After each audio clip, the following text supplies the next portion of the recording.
and answer for gas dynamics part. So the first question, the point of maximum entropy on the Fano curve in temperature entropy diagram represents. This is very straightforward question. See, we have a TS diagram, temperature entropy diagram, and the Fano curve. So this will be a point of maximum entropy. Is max. So that's what they are asking. So that will be nothing but m is equal to 1. So the Fano curve is for a flow with friction. So this is subsonic region. This is supersonic region. So at m is equal to 1, that is choked condition or sonic Mach number. So point of maximum entropy represents a sonic condition or the sonic Mach number.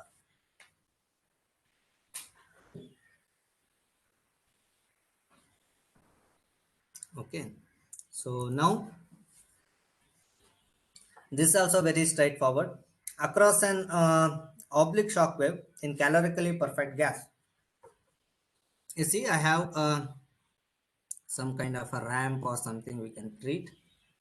So it's theta, so which is generating an oblique shock wave. See like that. An angle beta.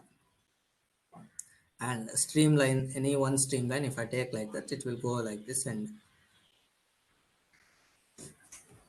so downstream it will deflect with the deflection angle theta.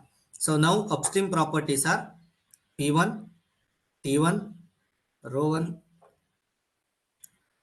H1, T naught 1, P naught 1, or we can also take entropy S1.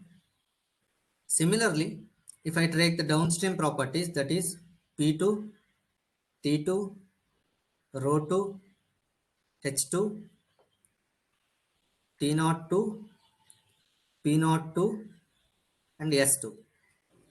So what happens across the shock wave? The shock wave is treated to be, so first assumption we have to make here, because they are not mentioned whether the shock is stationary or the moving. So the first assumption what I am making is taking the shock wave to be a stationary or the steady case. So I am saying, so H naught 2 is equal to H naught 1. This is not true. This is not true if the shock itself is moving, because that is an unsteady. In unsteady case, we already saw that. So we have dH naught by dt is function of dou p by dou t. So H naught becomes constant if and only if the flow field is steady. So if it is not steady, so then it cannot be claimed it as H naught is constant or the unique value. So the first assumption I am taking it as a steady, but that is lacking in the question. Okay. So H naught 2 is equal to H naught 1. So that is nothing but stagnation enthalpy changes is wrong. And because it's an adiabatic assumption, we know enthalpy, stagnation enthalpy remains constant. Or inherently it is calorically perfect. That means Cp is constant. So that is nothing but Cp T naught 2 also equal to Cp T naught 1. So that means Cp can be cancelled out. So that means T naught 2 is equal to T naught 1. So stagnation temperature doesn't change. So stagnation temperature changes. This is also not true. And the speed of sound. Speed of sound is defined to be A1 is nothing but root of gamma r T1, and A2 is defined to be root of gamma r T2, and calorically perfect gas gamma and r doesn't change. So T1 and T2 definitely changes, because we know T2 by T1 increases. So that means speed of sound increases across the shock wave. The speed of sound changes is correct option. Another thing, the stagnation entropy changes. The stagnation entropy changes. So that is a very interesting one, because in usually in a study cases, when we deal with the shock waves, we never talk about stagnation entropies, because we know Upstream of the shock wave, it is isentropic. Downstream of this shock, it is isentropic. Irrespective how I am defining S1 or S2, whether defining based on the stagnation properties or whether defining with respect to static properties, the change in S2 minus S1 or S02 minus S01, that is stagnation entropy, is also equal to S2 minus S1. So it is not going to change. So I can easily write S2 minus S1 or S02 minus S1 to be equal to minus or ln of P02 by P01. Definitely P02 by P01 decreases. P02 by P01 decreases across the shock waves. Total pressure loss occurs. So my stagnation entropy changes or static entropy changes. Both are same. Both changes same. So the stagnation entropy actually changes. So option B and D are correct. So now question number 44. Question number 44. What they are asking? They are giving a convergent nozzle and it is fed from a constant pressure reservoir and constant temperature also maintained at the reservoir, is discharging air to atmosphere at 1 bar. So what does it actually says? Discharging air to atmosphere at 1 bar. So in initial assumption, what I am going to take is, so one assumption they are already given flow to be assumed as an isentropic, that is okay. But one more assumption I have to make here to comment anything over here, because they are asking very critical questions, that is whether it is choked or unchoked. So for that, first condition I have to take is the back pressure at the nozzle exit PE1, case 1, to be equal to whatever atmospheric pressure we have PA. So this is perfectly expanded. That's what the assumption I am taking in the case 1. So in the case 2, what they are doing now, they are increasing the area, but they are not increasing the area at P. They are only increasing the area at station Q. So if they do so, what happens? That's the question they are asking now. So, and they are not changing anything in the upstream part. They are preserving all the quantities as it is. So now, this is very interesting now. You see, we know for a isentropic relation, for any isentropic relation, if it is to be choked at PE is equal to 1, right? PE is equal to 1. So that means I have P naught by PE 1 to be equal to 2 by gamma plus 1 to the power of gamma by gamma minus 1. So that is the choked condition. So or else I draw a P by P naught variation. P by P naught variation. It starts from 1 and reaches some choked condition. That is at the throat. So that is nothing but P star by P naught at this point. So that is some fixed value for a given upstream condition P naught, because P naught is fixed, and for a given area that is fixed, because you know area at which a Mach number reaches 1, that is called the sonic condition, or when mass flow rate becomes choked, that means a maximum mass flow rate at the throat. So at that section, I can have one unique value T star, that is a function of given reservoir temperature T naught, because I know T naught by T star is also equal to 2 by gamma plus 1, or gamma plus 1 by 2. Gamma plus 1 by 2. So this is again gamma plus 1 by 2, sorry, gamma plus 1 by 2, and this is just a function of the gas and the stagnation temperature T naught. So T star is function of T naught comma gamma. So gamma is already fixed for a given gas, we are not changing, and T naught is also fixed. So T star is fixed, uniquely fixed. For that one, I get one particular value of A star, that is fixed. So once I know A star, that is equal to U star, that is where you will get M is equal to 1. So that is fixed. So for this particular nozzle, for this particular given condition at the reservoir, so I can get 1 M star is equal to 1 value, that is corresponding to one particular A star, that is uniquely fixed. So that is when this perfectly expanded to 1 bar. Now, if I increase the area, then what happens? So becomes, you know, to reach this P star by P naught, I have to reach a particular area A star by AI inlet. So this particular part now shifting to somewhere over here, right? Because now my area is increased. So now, so I will get some P by P naught value, but it is not P star by P naught value. That means my P naught is a greater than P star by P naught for a new area ratio, the case 2. So that means it is not going to be choked, it is unchoked.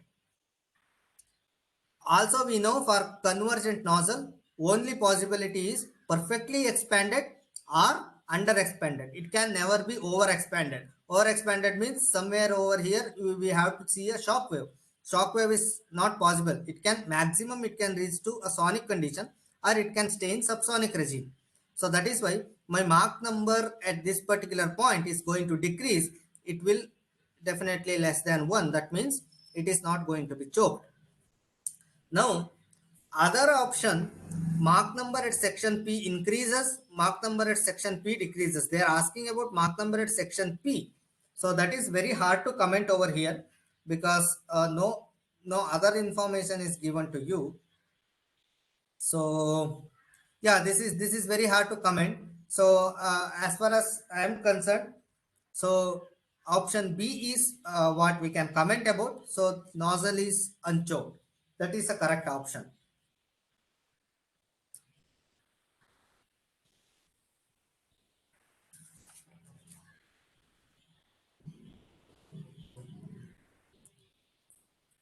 So now, question number 53.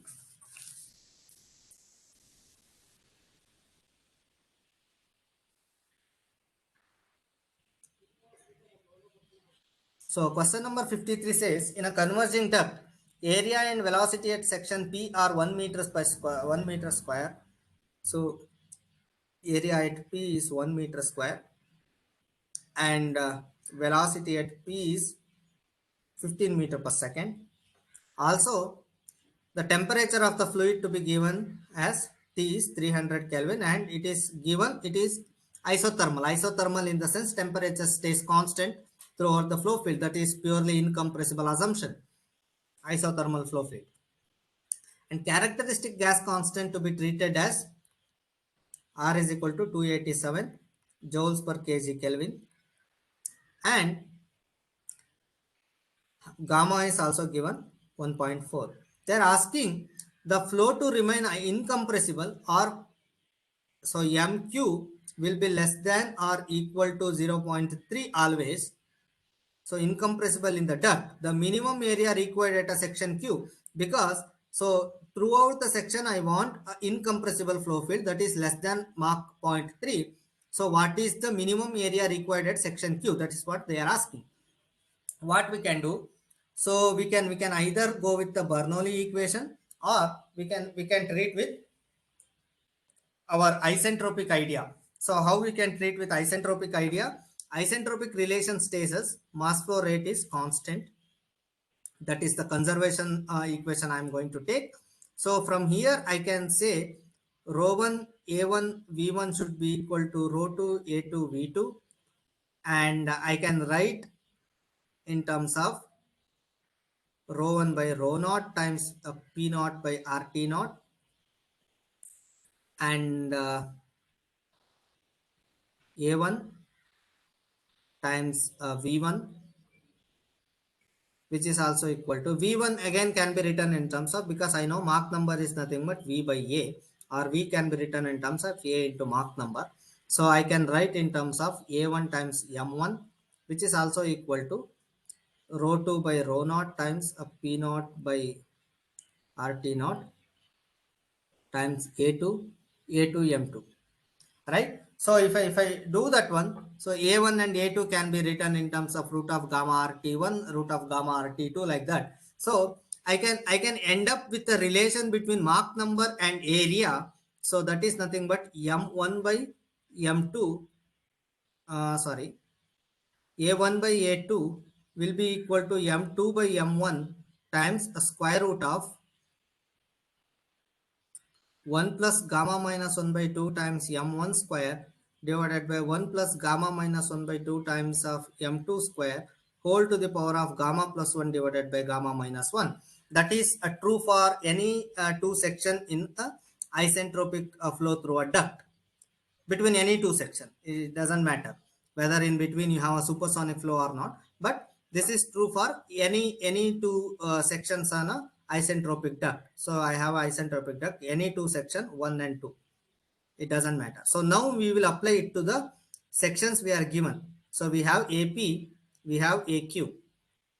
Similarly, m2 is nothing but mq divided by mp, square root of 1 plus gamma minus 1 by 2 times of mp square divided by 1 plus gamma minus 1 by 2 times of mq square whole to the power of gamma plus 1 divided by gamma minus 1. So now what is mp?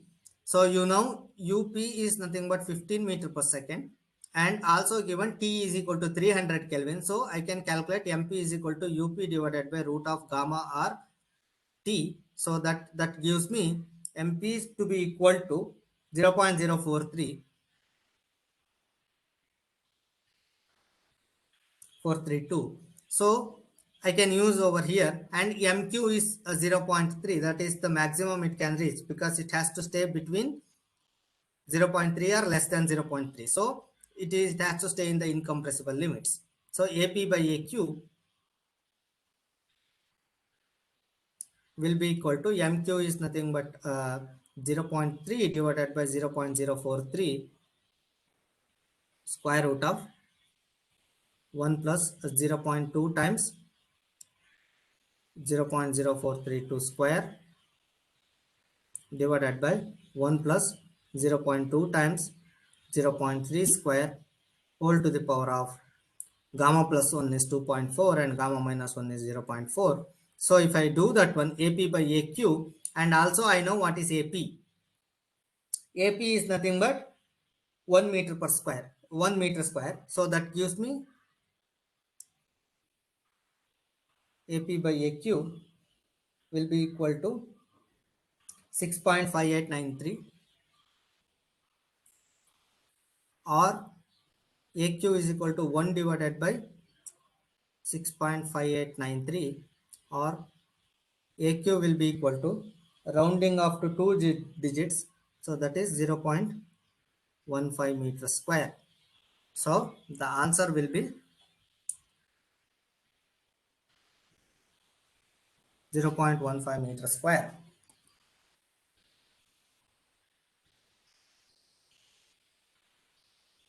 right? So this is another question. It's very straightforward. Or else you guys can also try with Bernoulli equation. That is also very straightforward. That is A1 V1 is equal to A2 V2. And how you calculate V2? V2 is nothing but Mach number times a speed of sound. So that is nothing but 0.3 into square root of gamma r t. T is isothermal, so T is, you can easily treat it as constant, or you can also write in terms of A1 V1 is nothing but 15 meter square is equal to A2 into whatever velocity you are going to get, 0.3 into square root of gamma r t2. So we know everything. So A1 is also known, 1 meter square. So you can also calculate A2 from here. Gamma is known, R is known, T2 is known. You can also calculate from here. That is also possible. That should also give you the same answer, right? Uh, Question number 55. What we have is a convergent divergent nozzle with adiabatic walls is designed for an exit Mach number of 2.3. It is a discharging air to atmosphere under the condition indicated in the figure. So everything is given in the figure.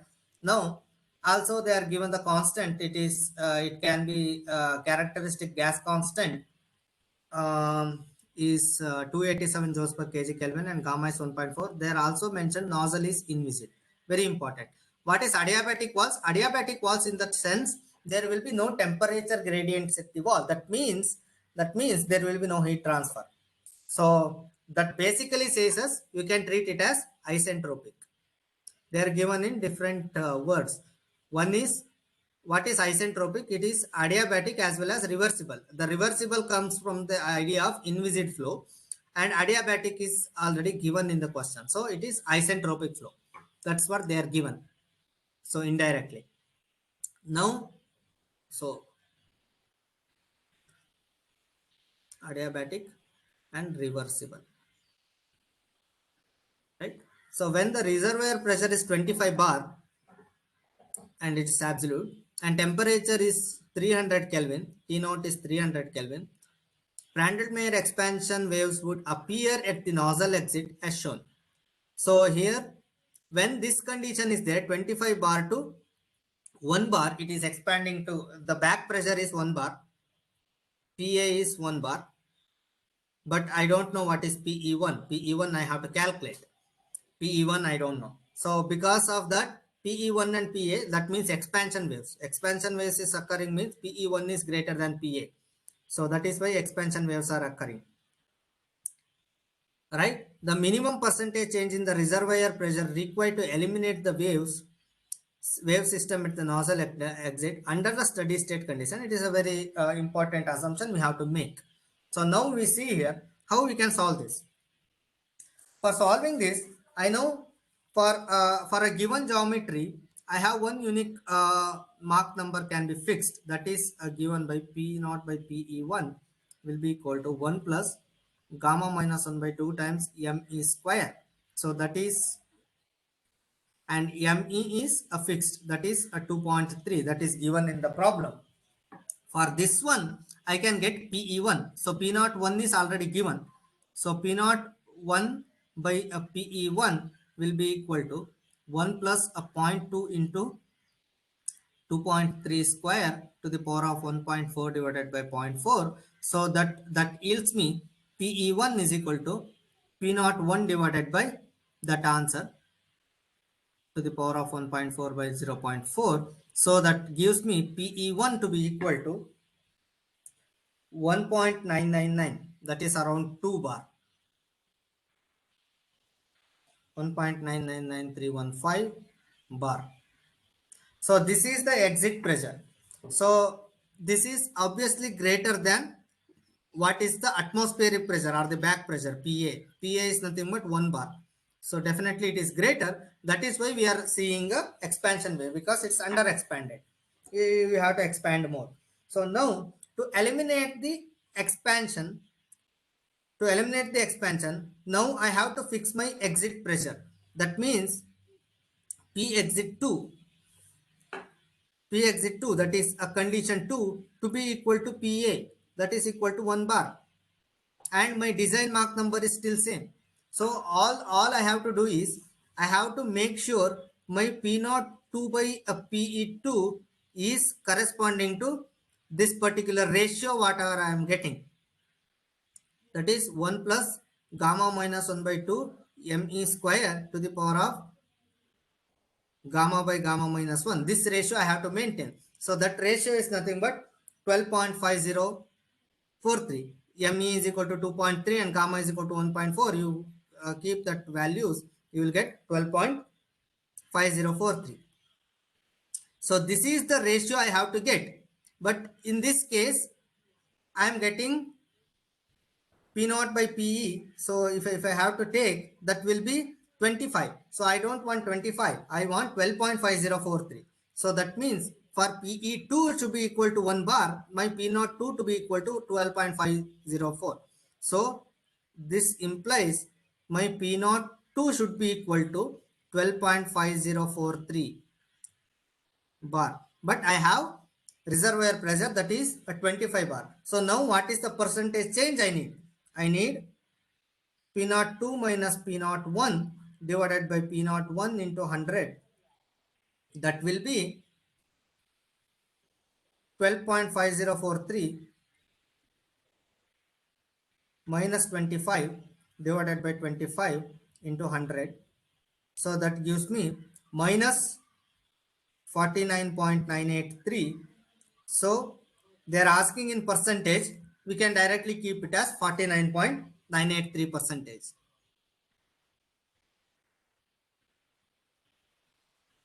49.983 percentage. We have to reduce the total pressure by 49.98 or nearly 50 percentage, right? So I guess this sums up our discussion on both propulsion as well as gas dynamics. Have any